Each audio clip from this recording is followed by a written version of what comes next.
शिक्षा के क्षेत्र में मेरा मन हुआ कि अपन ने समाज से बहुत कुछ लिया तो कुछ समाज को दिया जाए।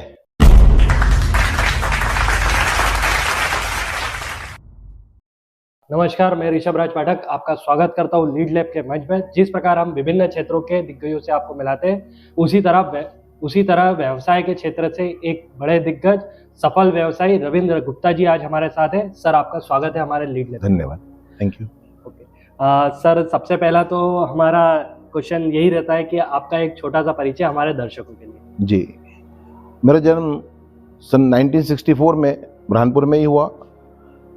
मेरे शिक्षण उस टाइम की सबसे leading school Nehru Montessori school में मैंने 81 में 11th पास की।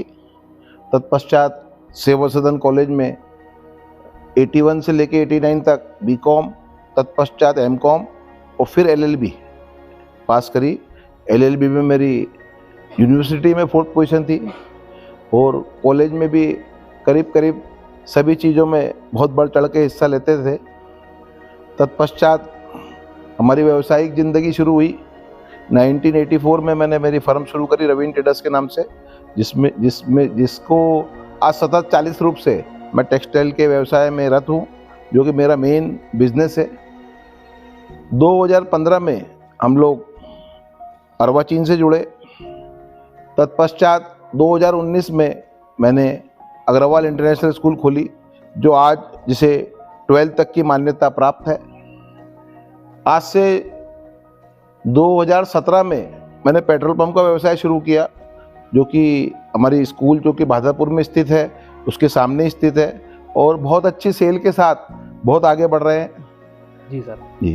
ये आपका बहुत अच्छा एक सफल व्यवसाय का जी। वो था कि वो स्टेप बाय स्टेप आगे बढ़ते रहे आप, और जी। आपने अपना मेन बिजनेस अभी तक नहीं छोड़ा है। जी।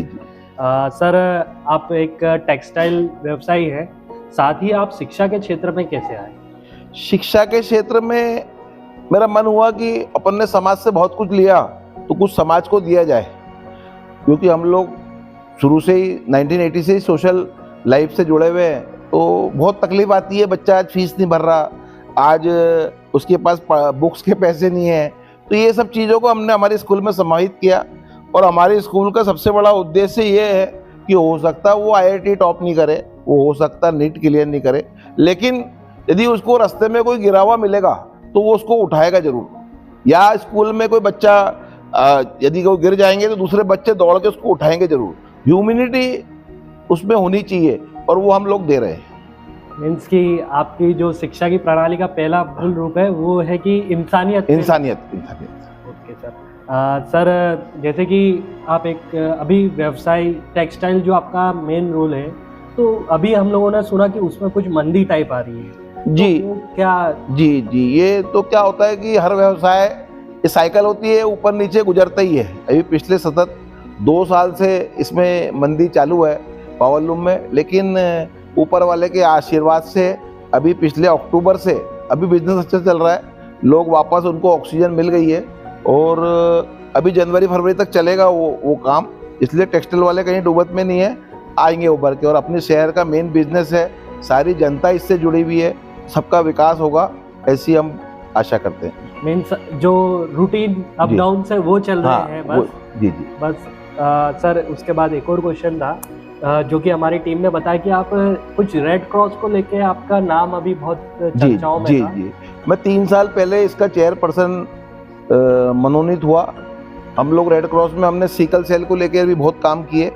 हमारे राज्यपाल मंगूभाई पटेल जी का मेन थीम सिकल सेल पर ही है। और अभी गत 1.5 महीने पहले हम लोगों ने एक मेडिकल शॉप शुरू करी है, इसमें सरकारी हॉस्पिटल में, नंद कुमार सिंह चौहान हॉस्पिटल में। उसमें हम लोग जैविक दवाइयाँ दे रहे हैं, जो कि मार्केट की दवाई से कम 30% पे उपलब्ध है। तो मैं इस माध्यम से ये भी अनुरोध करूंगा कि लोग वहां से आके ज़्यादा से ज़्यादा दवाई खरीदें और अपना पैसा बचाएं। मीन्स कि जो आम आदमी है उसको 30% 30% पे मिलेगी वो। 30% कम नहीं, 70% लेस पे है वो। अच्छा, 30% हाँ 30% कीमत है उसकी कुल। ओके। हाँ सर, आप एक जो व्यवसाय में हैं तो वो तो बहुत चुनौतीपूर्ण माना जाता है। जी, व्यवसाय कभी भी जी। कुछ भी होता है। हाँ जी। तो आपके जीवन का कोई ऐसा क्षण आप साझा करना चाहेंगे जिसको देख के आप कभी हताश हुए हो? मेरे ख्याल से तो ऊपर वाले के आशीर्वाद से कभी ऐसा कोई क्षण आया नहीं। और बिजनेस में तो ऊंच नीच आती रहती है, तो इससे कोई घबराने की बात नहीं है। तो स्पीड ब्रेकर होते हैं रोड पे, जब स्पीड पकड़ते हैं अपन और स्पीड ब्रेकर आता है तो फिर रुक के फिर आगे बढ़ते हैं अपनी उसी स्पीड से। ऐसा कोई क्षण मुझे याद नहीं मेरे जीवन में 60 साल के कि कभी मैं हताश हुआ हूँ किसी बात से। क्योंकि जब मेरा ऐसा मानना है, जब अंधेरा ज्यादा हो और रात्रि की कालीमा बढ़ रही हो तो फिर दिन निकलने वाला है। फिर आप हताश होने की आपको जरूरत नहीं, फिर तो दिन निकलेगा निकलेगा। सुबह की पौ फटेगी फटेगी। और ऊपर वाला यदि कोई वो बनाता है आपको, कोई आपकी कोई मतलब किसी तरह का आपको तकलीफ देना चाहता है तो उसका निदान पहले देता हो जी। मीन्स कि आपकी जो वो पॉजिटिव, मेरे को लगता है कि आप जो एक सफल व्यवसायी बने जी। उसके पीछे आपकी ये एक पॉजिटिवनेस ही है जिसके कारण आप सारी बाधाओं को चुनौती माना ही नहीं है आपने कभी। और सर, उसके बाद एक और क्वेश्चन हमारा आता है कि आपको ये आपने बीकॉम करा, एमकॉम करा, फिर एलएलबी करी, उसके बाद व्यवसाय करने के लिए आपको प्रेरणा कहाँ से मिली? मेरे पिताजी से। वो यहाँ 1958 में आए और खाली हाथ आए थे वो यहाँ पे। हम लोग वैसे देहरादून के हैं और उन्होंने यहाँ सूखे में नाव चलाई और बहुत मेहनत करी। उन्होंने अपना सोशल लाइफ में भी नाम कमाया और पैसा भी खूब कमाया बुरहानपुर में। तो हम लोग व्यवसाय में तो मेरे ख्याल से 5th क्लास से लग गए। मतलब छोटे मोटे बिल विल बनाना, ये करना, माल देखना, ये तो मतलब खून में हमारे व्यवसाय, तो ऐसा लगता है मेरे को। सर, आप अपनी इस सफलता का श्रेय किसको देना चाहेंगे? सफलता का श्रेय तो माता पिता का बहुत योगदान रहता है। हमारे पिताजी ऐसी एक भूमि तैयार कर गए। वो लोग नवरात्रि व्याख्यानमाला भी चलाते थे, फादर हमारे कोषाध्यक्ष थे उसके। तो वो एक ऐसी सोशल भूमि तैयार कर गए कि जिसपे, अच्छा हमको तो पूरा पानी मिला तो नाव पानी में चलाने में बहुत आसान रहती है, सूखे की नाव को बहुत परेशान रहती है। तो माँ बाप का बहुत सहारा रहा, फिर सब शुभचिंतकों का खूब सहारा रहा, मेरे मिसेस का खूब सहारा रहा, ऐसा कह सकता हूँ मैं। सर, हमने सुना है कि आप बहुत सारी सामाजिक गतिविधियों में भी जी रहते हैं, तो वो किस टाइप की गतिविधियां रहती हैं? सामाजिक गतिविधि मेरी 1982 से शुरू हुई। सबसे पहले मैंने रोटरी क्लब ज्वाइन किया, उसमें रहा मैं अध्यक्ष 5 या 6 साल तक। हमने खूब सारे प्रोग्राम किए। पंकज उदास का भी उस दौरान में एक प्रोग्राम किया हमने। उसके बाद में मैं गया यंग जाइंट्स में। यंग जाइंट्स से चलते चलते फिर 1994 में मैं आ गया इसमें मारवाड़ी वुमेन में। तो मारवाड़ी वुमेन में तो बहुत लंबी यात्रा रही उसके अंदर, और बहुत सारे काम किए हमने। यहाँ 12 प्याऊ चालू है और आज भी कर रहे हैं। उसकी गवर्निंग बोर्ड में हूँ मैं, एक्स प्रेसिडेंट हूँ उसका। उसके अलावा इंटेक के अंदर रहा मैं, इंटेक का भी आजीवन सदस्य हूँ। उसके अलावा हम लोग यहाँ पे एक अंध मूक बधिर विद्यालय चला रहे, उसका उपाध्यक्ष हूँ आज मैं। तो वो भी मेरे ख्याल से 1994 के आसपास से जुड़ा हुआ हूँ उनके साथ में, मैं फाउंडर मेंबर ही हूँ उसका। और इसके अलावा आप अभी रेड क्रॉस सोसाइटी में आ गया मैं। अच्छा, इसके अलावा एक बहुत बड़ा कार्य मैं ऐसा समझता हूँ मैंने जो किया, वो 2009 की नेहरू मोंटेसरी की एलुमनी मीट थी। हम 4-5 दोस्तों ने मिलकर उसका बीड़ा उठाया और एक जो मोती बिखरे हुए थे उसकी माला बनाने का श्रेय हम लोग ले सकते हैं, क्योंकि सबको इकट्ठा करना बहुत बड़ी बात थी। मेरे साथ में मोहन भाई पोदार थे, प्रमोद भंडारी जी थे, बद्री भाई देवड़ा थे, धनेन्द्र पुरोहित थे, अजय कीर थे, काफी लोगों का साथ मिला हमारी। और सबसे बड़ी हमारी सिस्टर सैनिटास जो आज भी जिंदा है, जो हमारी 1981 की प्रिंसिपल है, जिन्होंने मेरे को 1973 में पढ़ाया।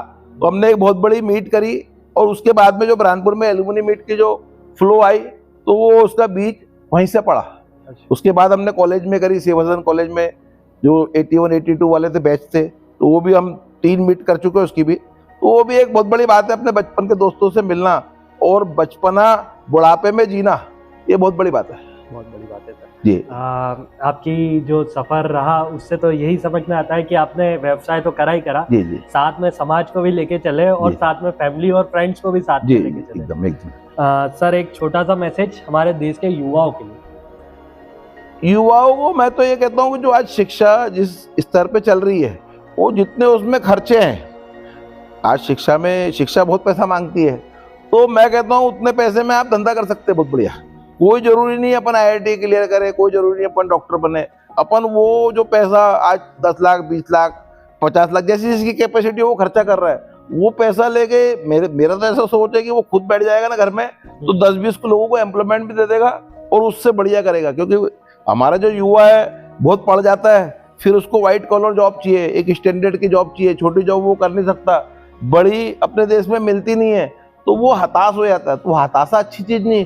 उसके बजाय वो पैसे से आप उसको ज्यादा पढ़ाने की जरूरत नहीं है, अपन उसको वो पैसे उसको दे दो बच्चे को, और उसके बाद में वो उससे धंधा करेगा ना तो कहीं का कहीं पहुंच जाएगा। 10-20 लोगों को वो रोजगार दे देगा। बिल्कुल सर। मीन्स आपका मानना ये है कि अगर बच्चा सक्षम नहीं है या तो वो पढ़ाई में सक्षम भी है तो उसको स्वरोजगार करना चाहिए। कोई दूसरे पे डिपेंडेंसी अच्छी बात नहीं है, क्योंकि कभी भी वो बेंच पे खड़ा कर देते। आपकी सर्विस चल रही बहुत अच्छी 1 करोड़ की, और आपको 2-3 साल बाद, 5 साल बाद, 10 साल बाद, 20 साल बाद जब आपको पता चलेगा कि आपको बेंच पे खड़ा कर दिया उन्होंने, तो आपके पास उस टाइम करने को कुछ नहीं होगा। बिल्कुल सर। सर आपने लीड लैब के मंच के सारे सवालों का जवाब बड़े बखूबी तरीके से दिया। एक अंतिम सवाल हमारा कि आपको इस मंच पर आपका अनुभव कैसा रहा? बहुत बढ़िया रहा अनुभव। आप लोग बहुत बढ़िया कार्य कर रहे हैं। हम लोग रूरल एरिया से आते हैं। बुरहानपुर कोई बहुत बड़ा शहर नहीं है, कोई इंदौर नहीं है, बॉम्बे नहीं है, और यहाँ पे यदि आप इस तरह का कार्य कर रहे हैं और यहाँ के जो लीडिंग पर्सन्स है उनको आप लाइट पे ला रहे हैं, तो बहुत बड़ी बात है। वो एक एक्सपोजर मिल रहा है बंदे को, और मेरे हिसाब से तो बहुत बढ़िया काम कर रहे हैं आप। उसके लिए बहुत बहुत साधुवाद के पात्र हैं आप लोग। सर हमारी टीम का विश्वास है कि कहीं ना कहीं जो बच्चा व्यवसाय की तरफ जाना चाहे वो अपनी शिक्षा के साथ साथ अगर कुछ इन्वेस्टमेंट के साथ व्यवसाय शुरू करके एक सफल व्यवसाय बने, वो आपसे प्रेरणा ले सकता है और अपने लाइफ में सफल हो सकता है। बिल्कुल। सर बहुत बहुत धन्यवाद। Thank you sir.